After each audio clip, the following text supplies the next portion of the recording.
You are all set. We are live. Thank you. Thanks, Retta. All right. I'd like to welcome everyone to the Finance and Administration meeting for the town of West Hartford on October 16th. Present here with me now are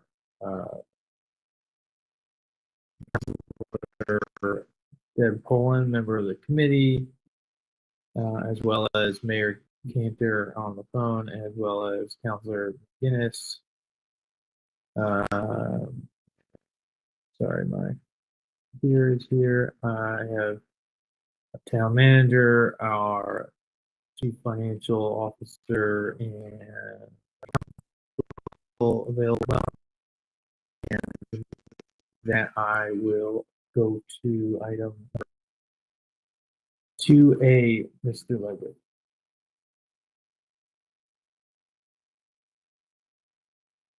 Rick, you're muted.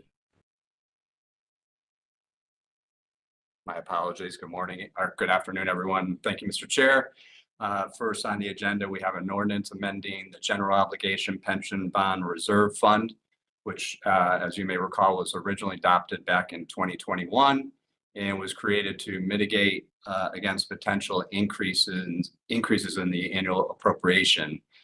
We've invited our actuary, Becky Seelman, from Milliman, who worked with us back when we established this fund 2 years ago. And through you, Mr. Chair, I'll turn things over to our Finance Director, Peter Privatera, who together with Becky will provide a summary on this ordinance amendment. Thank you.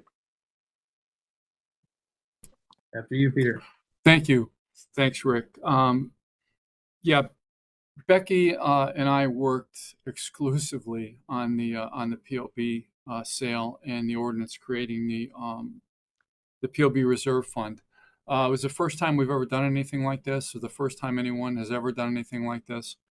After we executed the sale, COVID hit, and we lost a decent chunk of assets in our pension fund, and we've since recovered. But what happens is that Becky and her associates prepare a pension valuation for the town every year, and it basically tells us how the pension fund is doing, and it tells us what we need to contribute to the pension fund as the actuarially determined employer contribution every year.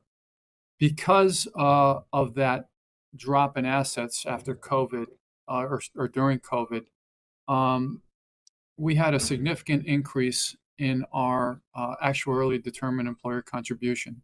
It went from about $7 to almost $9 million. I believe it was $9 million. But what we realized at the time was when we wrote the ordinance, we tied a contribution cap of 5% to the actuarially determined contribution of the ADEC, not the town's contribution to the ADEC. And that's what we're here to clean up the language. So this basically, the ordinance, it really does three things. Number one, it ties the town's increase every year contribution to the pension fund to what the town operating budgets contribute. Number two, instead of capping that at 5%, it caps it at 8%, and I'll let Becky get into the reasons why. And number three, we're going to have good years in the future. And when we do have a good year and the actual contribution goes down, this ordinance basically states, well, you're going to make the same contribution you did the prior year. You're going to pay off what you need to the pension fund, and any money that's left over is going to go back into the reserve fund. And I've discussed this with our bond counsel. I've discussed this with our financial advisor. I mean, the intent of the ordinance to begin with was to protect the town on a year-to-year basis. So in case something like this happened, we wouldn't get stuck with a $2 or $3 million increase in 1 year. So what I did was I asked Becky to run a number of scenarios, as we did with the original ordinance, to basically give us some comfort level that by doing this, there's a very high chance that we're not going to run out of money, that the pension bond reserve fund will be there to support the town in times like this. It's important that we pass this. I have some preliminary numbers from Becky and her associate Elena.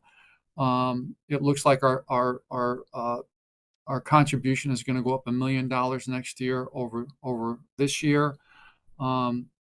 If we amend this ordinance and limit the increase to the town's operating funds, I did some quick calculations.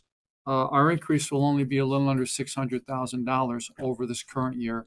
If we don't correct this and we leave the language as is, our increase would be about $2.6 million over the current year. It's a significant amount of money. And I'd like Becky just to talk about all the analysis that went behind this, and then we can answer any questions you might have. Thank you. This is Becky Seelman from Milliman, and I'm your actuary. And I think I recognize all of you from before we issued the bond. You issued the bond, so I'm going to presume a certain familiarity with some of the technical topics. But I think one of the key things that Pete said is that this was never done before. We were attempting, as part of the pension obligation bond, to create a package of features that together would protect the town's operating budget as much as possible from year-over-year volatility, hence the establishment of the pension obligation bond reserve fund. And we got very close, but what we came up with was imperfect in the sense that it focused on a cap based on year-over-year increases in the overall contribution rather than year-over-year increases in the amount being paid from the operating budget. And the unintended consequence, fortunately enough, I think, was experienced right away when there was one really bad year of investment returns. And you had a 30% return the year, fiscal year ending June 30, 21, but fiscal year ending June 30, 22 is negative 12%. Fortunately, fiscal year end June 30, 23, it's back up to 11%. That's the nature of the market. And when we calculate the actuarially determined contribution, we do have a mechanism for smoothing out those ups and downs. But we found in the aftermath of that one really negative year that the reserve fund policy, based on the increase in the contribution and a cap on the contribution, had the unintended consequence, actually, of not protecting the operating budget enough. And so we shifted focus to looking at recasting the circumstances under which the operating budget would be impacted, the reserve fund would be drawn upon, and we came up with what we think really is more true to the original intent, which is to impose a cap on how much the operating budget might go up from one year to the next. But if we do so, it makes it more likely that the reserve fund will be drawn upon more often. So if the overall amount coming from the operating budget is not going to go up as much from year to year because of a new cap, that does mean you'll dip into this other well of the reserve fund more often. So we thought that if that is going to happen, then in addition, another level of protection that would be important was to have some mechanism for replenishing the reserve fund in good times. That is actually not a brand new concept. City of Norwich, Connecticut issued a pension obligation bond 7 or 8 months after you did yours, and they also had they built on what you did. They liked the reserve fund mechanism, they built that in, but they added in this layer of replenishing the reserve fund in years where what would be coming out of the operating budget might otherwise go down. So we're trying to combine these various elements by having the reserve fund play a bigger role, probably be drawn upon in more years, but be replenished in good years as well. As Pete said, we did the same sort of stochastic analysis that we did. Becky, can I interrupt you question? guys for a minute? Sure. Well,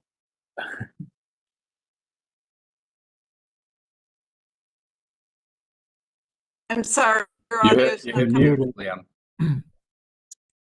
this is a very complicated item, and when we went through this process years ago, it took several meetings to just get on the same page as you guys. And frankly, I don't have enough information right now to really understand what you guys are saying. And I'll just be frank with you. Like, I need you guys to kind of tighten it up in regards to what exactly you are looking for from us today, because we don't have a briefing document on this at all. I have an ordinance in front of us. I don't have any information of why we want to do this right now or the history of this. And so for us lay people, I just need a little bit more kind of direct of what you're looking to accomplish and why we are here today. Would it be helpful 'Cause- just to show you a picture? I have some presentation materials that we prepared for the pension board that kind of illustrates what's going on. Would that be helpful? I guess yes. through you, Mr. Chair.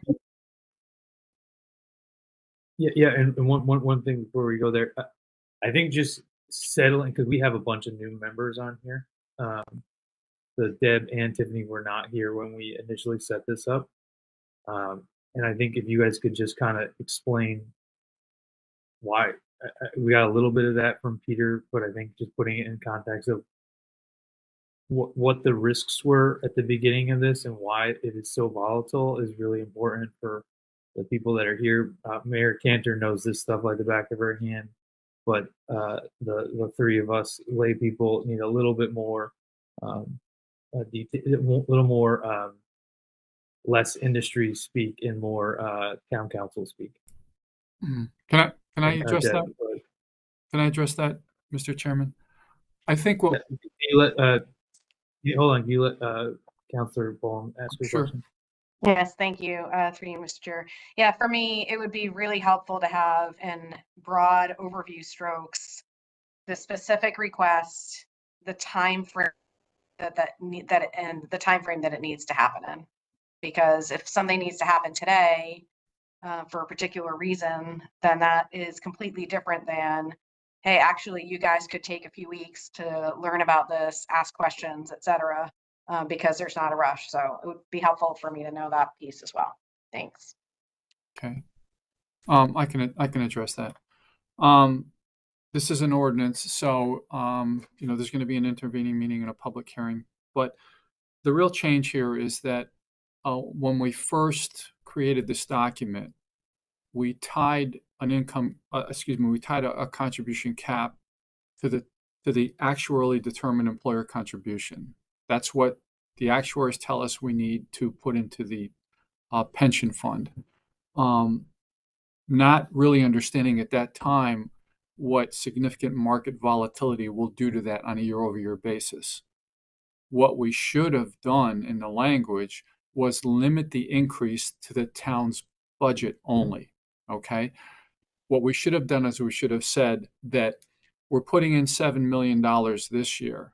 Next year, it's going up to $9 million, but we only need to put in 5% over the $7 million on the town budget, and the rest comes out of the pension reserve fund. We didn't do it that way. So what we're trying to do now is clean up that language, and so it gives the town greater protection on if this were to happen again, we wouldn't have to worry about this. What we tried to do as well is to make sure that the pension bond reserve fund would not run out of money before the end of the bond repayment term. And that's why I asked Becky to run whatever, 5,000 different scenarios. And, Becky came back and said, well, to give you a 99%, positivity rate that you won't, then we need to increase the cap on the contribution for 5 to 8%. So that's what we're talking about today. Now, the timing of this, we could prepare more information for you, but we need to get this done, December, January, right before we go into the budget process, because as I stated, if we don't correct this in time to go into the budget if council doesn't correct this in time to go through the budget process, then we would be required to make a contribution of over 2.6 million instead of roughly 600,000 from the town's operating budget. So that's pretty much what it is. And I know Becky has some charts to show you what we're doing, but certainly we can provide much more detail if that's what the council wanted. Thank you. Okay. So I hope you can see what I've shared on screen here is some materials we presented this spring to the pension board. But this is taking a look at the total actuarially determined contribution. The totals are the same on both of these sides, left and right, set of 5-year projections. The actuarially determined contribution, as Pete said, is the amount that the pension plan needs to receive each year in order to keep the plan properly funded. In addition to the actuarially determined contribution, you also make an annual payment to pay off the obligation bonds. And those payments are not shown in this picture. The key is that the left side is the policy you adopted when you issued the pension obligation bonds. The actuarially determined contribution isn't a function of this policy. It's a function of how much the pension plan needs each year. This is the projection we prepared based on the 2022 valuation after the market downturn. So the actual numbers as we stand today are much better because you had a good year. But these are last year's numbers just to illustrate the impact. The current policy says that what you pay out of the operating budget, these blue amounts, will be capped each year based on the prior year's total actuarially determined contribution plus 5%. And anything in addition to that that's needed to reach the total actuarially determined contribution, you will draw out of the pension reserve fund. So here in this first number on the left-hand side, in the immediate aftermath of a dismal market, the operating budget paid some of the contribution and the pension reserve fund was tapped for the remainder. That's the current fiscal year.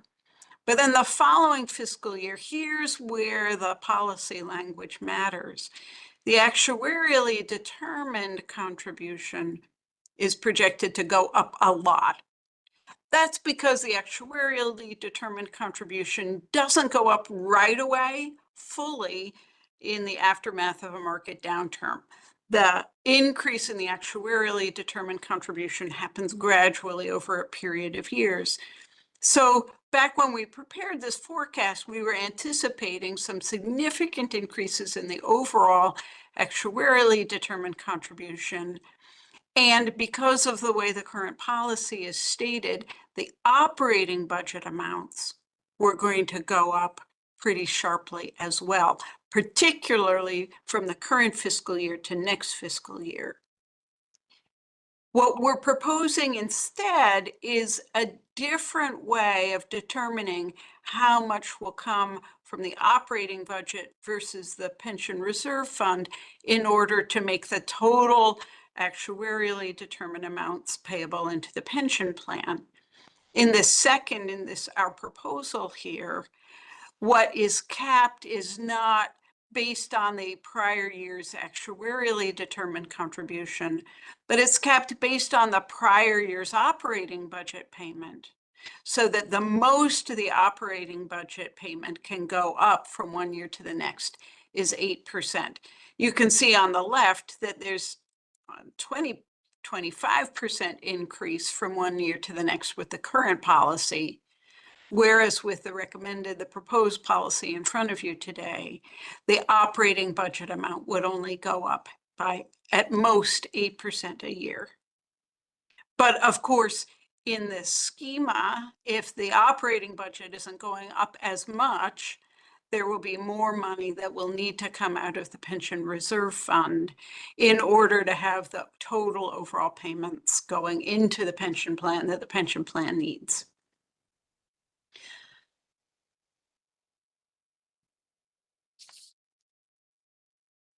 Let me pause there, because as you said, that's a lot of actuary speak, and I want to make sure that I'm translating as best I can into town council speak.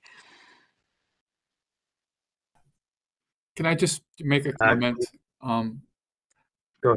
Yeah. Go ahead. What we're saying is, we're saying that we're going to meet the town's annual pension liability payment, but we're putting less of an emphasis on the general fund and more of an emphasis on the reserve fund when we have significant increases on a year-over-year basis. So basically, we're changing the language to stabilize the town operating budget contribution, which is what you vote on as part of the budget. Because again, the whole purpose of this was to provide some insulation to the town when we had situations like just what occurred a few years ago. So all we're trying to do is stabilize that contribution, and also include a mechanism that pretty much ensures that the reserve fund will not run out of money before the bonds are paid off. Thank you. Thank you, Peter. We understand the sometimes are delayed in understanding what you guys are actually saying to us. With that in mind, when these things are put on the agenda, it just is really helpful to us that there's a briefing memo attached to it on something of this complexity. And I think that would be really helpful as we go to the next step, like having this presentation attached to the agenda would have been very helpful to us. And I just would ask, as we move through the next phases, that more documents are put out there. And Peter, how you just laid that out, I think that would be really helpful for folks to review prior to any action that the council takes. We really need these sort of things to help us, because as you guys are in this all the time, we are right now, Deb and I and Tiffany are taking time out of our work to zoom into this. So sometimes it's difficult for us to jump right into actuary talk from the other lives that we're living. But we really appreciate and understand the severity and the need for this. So, but just would ask for the council meeting that we have something more laid out for us of what we're actually considering. And I think I would say that because we do have so many people that did not go through the initial phase of this now on the council, I think there are 3 members of the council that weren't here for the initial part of this, that I think that it would be great for us to have consideration of that in some sort of summary. Thank you, Mr. Chairman. We certainly will do that. So as Peter said, what's before you this afternoon is a draft proposed amendment to the ordinance. And we certainly can have another meeting. We can put this on our F&A meeting for November as well to provide more of that detail. When it I does don't- come to the town council, we will have to set up a public hearing. Refer this for Yeah. a public hearing. So at that meeting as well, we would be able to, as best we can, get into the nuts and bolts of this proposed amended change, which to your point is complicated. But do appreciate, and we've talked about this before in the past, the vision of our mayor and of the council to establish this reserve fund 2 years ago was exceptionally thoughtful. And just this past budget process that we went through back in March, we did utilize some of the reserve fund to offset the increase, which mitigated any potential increase on our taxpayers as well. So big shout out to all of you for establishing this fund back in 2021. Yeah, absolutely. No, and the mayor deserves a lot of credit for on this, and absolutely. And it's just, as I said earlier, not all of us are as an expert in this as she is, and some of us just need it broken down a little bit more. To be helpful for the next step, regardless of if there is a public hearing. Traditionally for our public hearings, whether it's a complex planning and zoning matter, we get significant briefings on that. And for this, I would suggest that we do the same thing. Absolutely. Thank you. And thank you. Without, are there any other questions with regards to item A? Any or hearing any? This is Sherry. Oh, Sorry, There you are. wait. My audio on my computer wasn't working till now, so I'm still plugged into my phone. I apologize. I don't know what happened with WebEx, but so I'm on my phone and my audio. My visual. So I apologize. I do want to thank Becky and Peter for thinking about this and looking at this in a way, stepping back, having a little bit more experience with other communities that have put in place a reserve. Remember, again, this was brand new. We wanted to make sure that we remained as financially as stable and secure. When we issued POBs, this was something that many distressed communities have used in the past. AAA bond rated communities had not. And by establishing the reserve and not using that first year of pension obligation, sort of that grace period, and putting that in a reserve was really thought of as a very innovative, a good, strong idea. So and again, the points of that were to protect the town from market fluctuations. And that meant our contribution to the market. So we wouldn't have what we had in the past was, this increasing every year, $2 million, $3 million, $4 million increase. And actually the projections were even higher than that on where we were going. But to also maintain that reserve in a way that could continue to stabilize the fluctuations, not use it up in a 5-year period if we have this market dip, and then, remain, and we know 1 year goes down, 1 year goes up. Hopefully things will go up. The world is a very unstable place right now, but that's the case. So I just want to say thank you. I think it is complicated. This is not a fundamental tweak to the. It's not a fundamental change to the ordinance. It's a fundamental tweak to get it to a way that works in the best interest of maintaining the reserve, minimizing the impact on our budgets, and keeping us financially stable with this financial arrangement. So and keeping our pension obligations that we have. So thank you. Thank you, Madam Mayor, for that. Moving, seeing no other questions or comments on this item. Sorry, my app is loading slow here. So, moving to item B, Mr. Ludwig. Thank you, Mr. Chairman. Next up, we have a resolution authorizing suspense of taxes owed on the 2019 grand list for motor vehicles and personal property. Through you, I will turn things over to Mr. Privatera for a brief summary on this resolution. Thank you.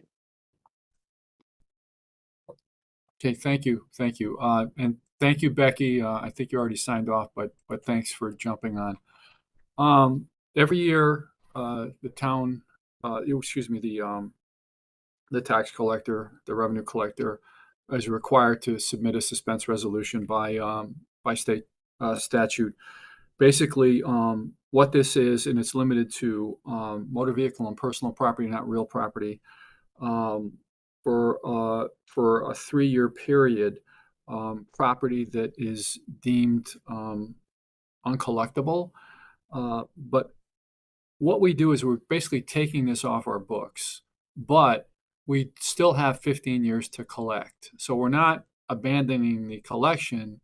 We just have to take it off our book of receivables as per state statute. So every year we come to council and we say, okay, and it could be a number of things. It could be a business, that went out of business and all their assets were gone, or it could be someone moved out of state and we still have a tax bill on their automobile, but since they're no longer in Connecticut, they're not paying us, or issues like that. But we still pursue them, and again, this is required by state statute. Thank you.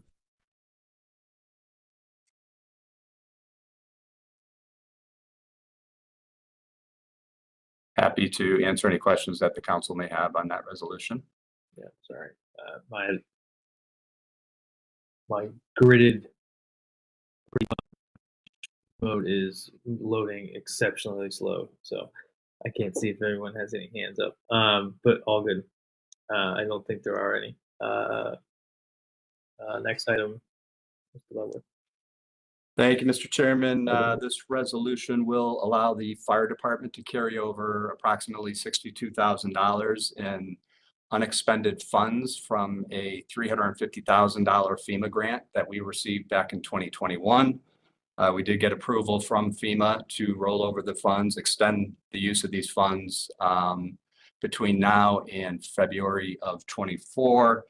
FEMA also improved the funds to be used for a vehicle rescue technician training class, which is what we will run between now and February to expend the remaining funds on that $350,000 FEMA grant. I will pause there and through you, Mr. Chairman, turn it back to you for any questions that folks may have. Mr. Chairman, can I just comment on that? FEMA authorized us to roll the authorization forward.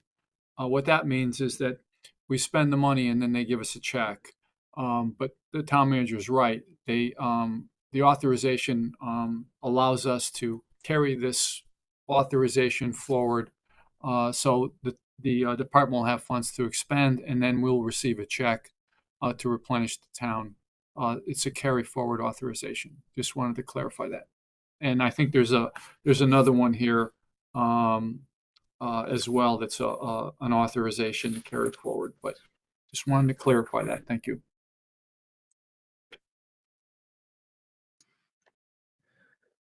Thank you. All right. Seeing no questions.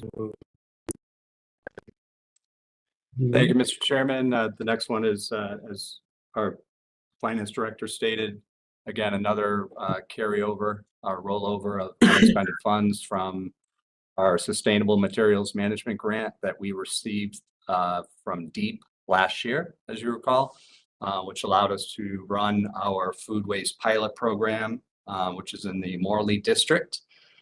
This program crosses over 2 fiscal years and allows us to roll over the outstanding $58,000 in unexpended funds into this fiscal year so that we may continue the pilot program.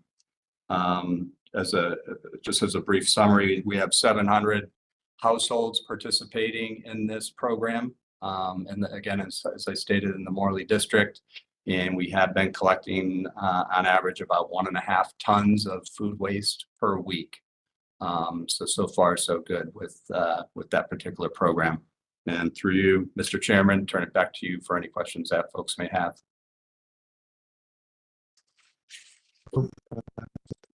Sounds like a great thing. That it looks as if this is a great one. There's being a lot learned about this from our town is learning a lot about itself through this program, and I'd love to keep moving forward with it. All right, item E. So this ARPA is a ARPA recommendation resolution. As a brief summary for the council, the town has received $25 million in American Rescue Plan Act funds as a town allocation and an additional $12.2 million in county allocation for a grand total of $37.2 million. Over the last 2 years, the council has appropriated 14.3 million of that 37 million in ARPA funds to benefit our community with such programs as the Affordable Housing Program, our small business nonprofit program, our flood mitigation program. We've appropriated funds for our center infrastructure project that is ongoing, among several others. In keeping with the council's vision of appropriating funds to better serve our town, we're recommending a $50,000 appropriation towards the West Hartford Girls Softball Program to bring our softball fields in line with our baseball fields.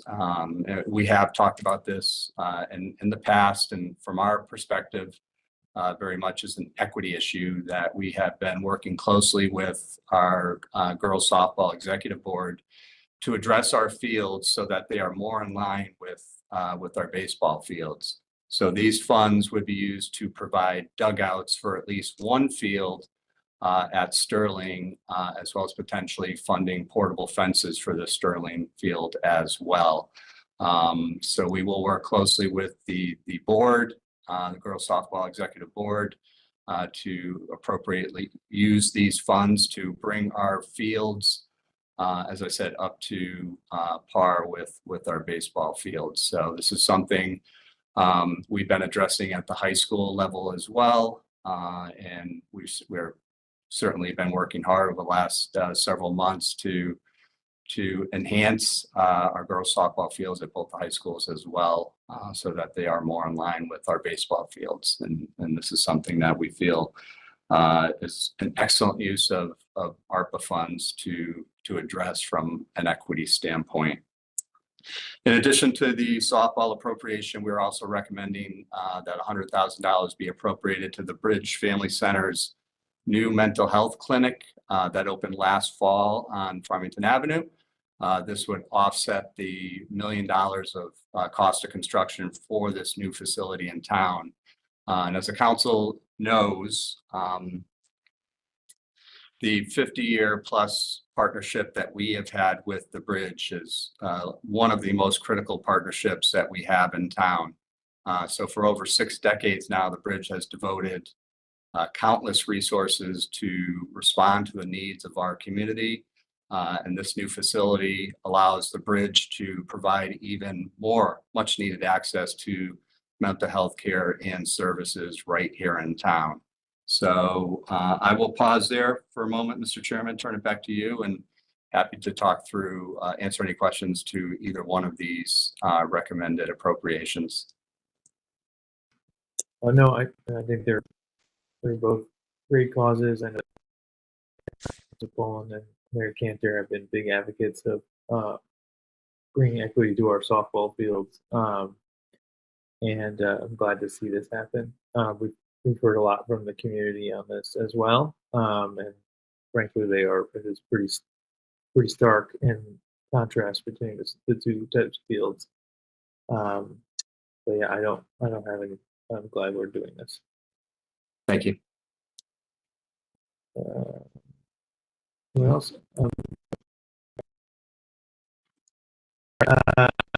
We will move on to item F.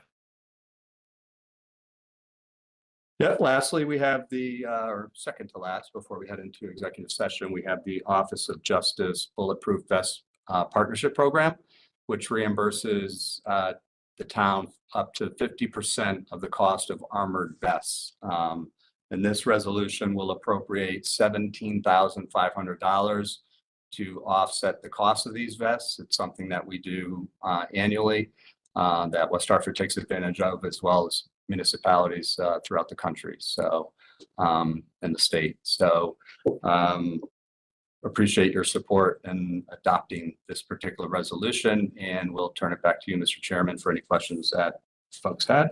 Yeah. How many vests does this get you? So it would get us around 17 vests. So the average cost of a vest is in the $900 to $1,000 range. But the warranty on each vest is about 5 years. So, we use this to fund and rotate through our armored vest program within the PD. So, yeah, they're quite obviously quite expensive, but critical to protecting our officers in the line of duty. All right.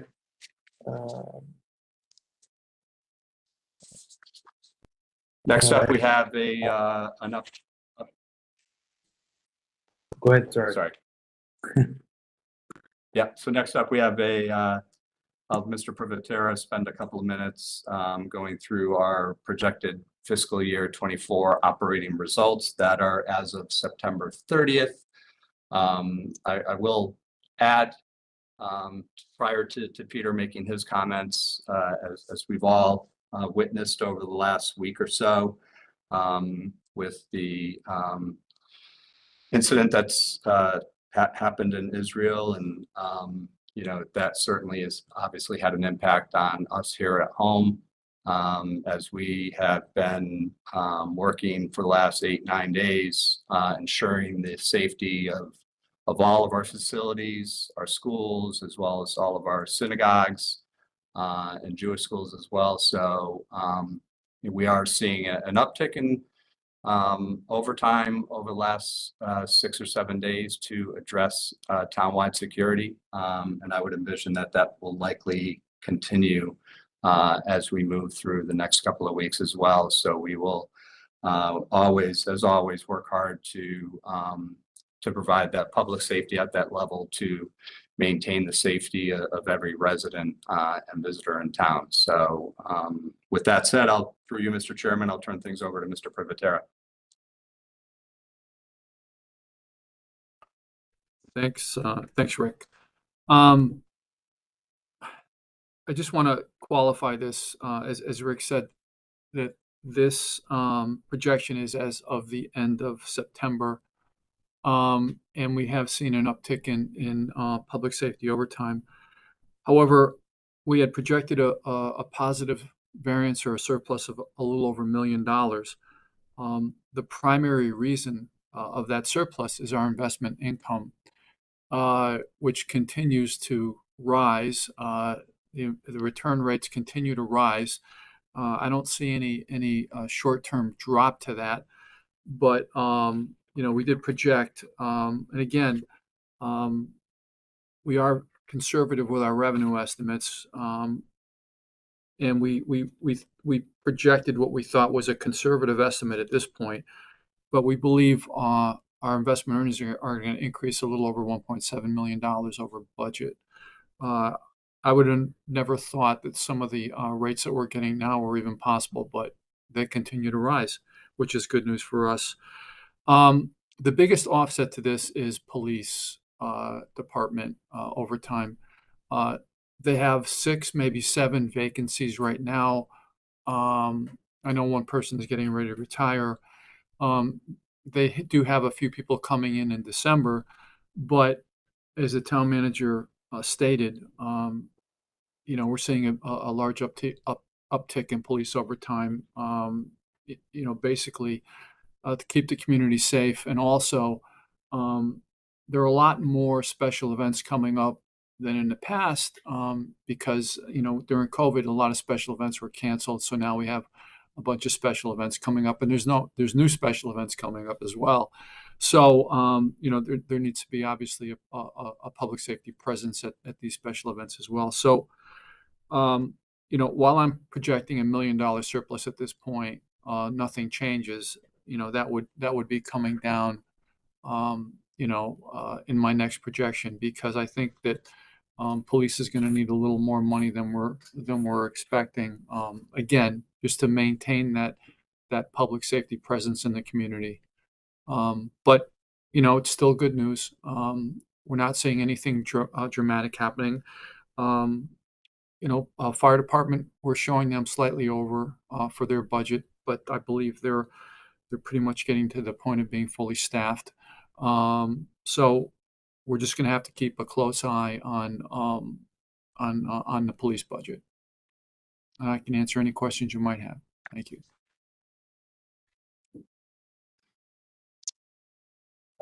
Council Bullen. Thank you, through you, Mr. Chair.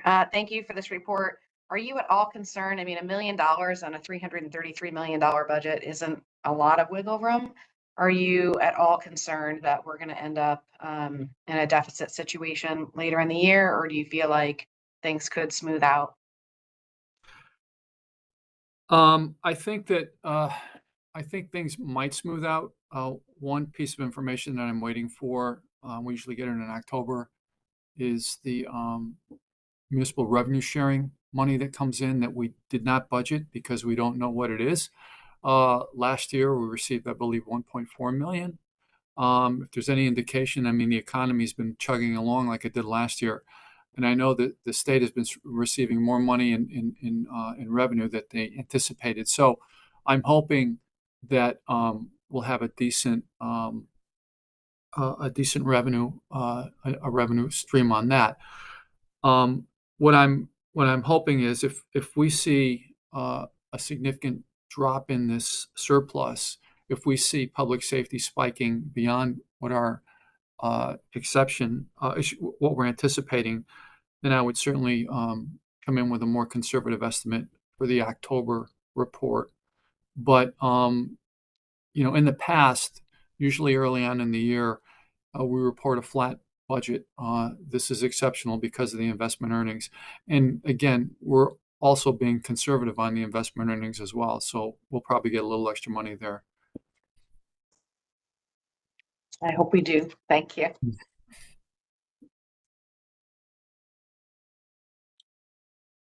All right. I don't see any other questions. Thank you, Peter, for, as always, keeping us in line, and appreciate it. With that, sorry, again, switching here. I think that will conclude that, and then we'll move to the conversation on the executive session. Oh, yep. All right, Gina, do you have to give a briefing before we go into it, or we just wait? You can just go right into All right, executive session without objection. Yes. Okay. Without objection, I move that executive session discuss 2 pending tax appeals, the Sarjack Partners LLC of Town and the J. Zakar Partners versus Town of West Hartford. Are there any questions? The motion passes. I invite the town manager, the tax assessor, deputy corporation counsel, and attorney Collins from Halloran Sage to join us in this lovely executive session. And we will exit. Urida, just to be clear, has there been another link sent, or are we just going to do it on here and kick people out? Good afternoon. Everyone should have a separate link in their inbox. If they have any issues, they can contact me directly.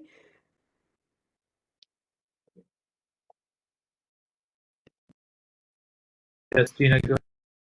I just want to make sure that we keep this open because I think, Mr. Chair, that you might take some action after the Finance and Administration Committee, in which case you'd have to come back here out of your executive session and put that on the record in open session. I have just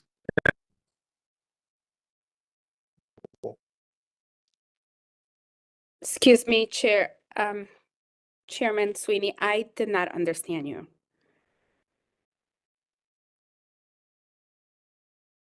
Yes, I can text you the link, yes.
Am I in the right one, Doretta?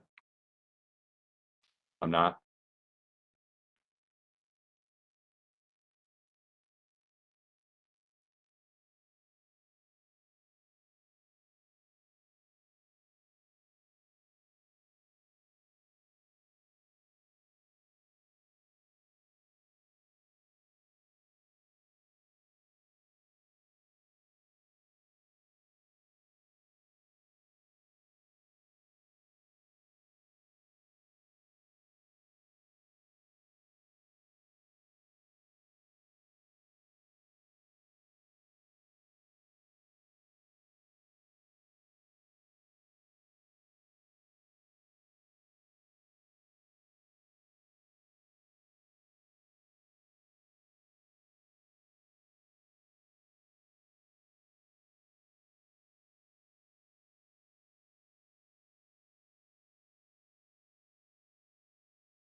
In that Oh, meeting, she is. all right, I'll make sure I don't, so the subject is here. I call the Finance Administration Committee meeting back to order. I move to ratify the settlement of the pending tax appeal SAR JAC Partners LLC versus the Town of West Hartford as to the 2021 grand list. The fair market value of the land buildings located to the following properties as follows: 74 Park Road, $950,000. 18 Beach Street, $153,000. 127 Park Road, $270,000. 132 Park Road, $768,000. 140 Park Road, $276,000. 146 Park Road, $96,000. 8 Troy Street, $60,000. 165 Park Road, $591,000 and $200,000. 62 Park Road, $649,750. 274 Park Road, $880,000. 282 Park Road, $272,000. 361 Park Road, $454,800. 1052 New Britain Avenue, $277. 7 North Main Street, $1 million. 901 Farmington Avenue, $1 million. 34 LaSalle Road, $3 million. 380 Farmington Avenue, $450,000. Can I have a second for that motion? Mr. Chair, before you second the motion, can you just repeat the last item? 980 Farmington Avenue, $450,000. Thank you. I second the motion. All right. The motion was made. All those in favor say aye. Aye. Aye. All right. Without objection, the settlement moves forward. Moving on to the next item, I move to ratify the settlement of the pending tax appeal JACSAR Partners LLC versus the town of West Hartford. As to the 2021 grand list, the fair market value of the land and buildings located on New Britain Avenue is $119,000. I second the motion. The motion is made in second. All those in favor say aye. Aye. Aye. All right. Seeing no objection, the pending tax appeal has been ratified, and we will move forward from the Finance Committee. Gina, any cleanup on this aisle? Nope, thank you. All set. All right. Well, thank you all, and thank you all for your patience today. And thank you all. Have a great Monday afternoon. Thanks, Have a great everyone. afternoon, everyone. Thank you.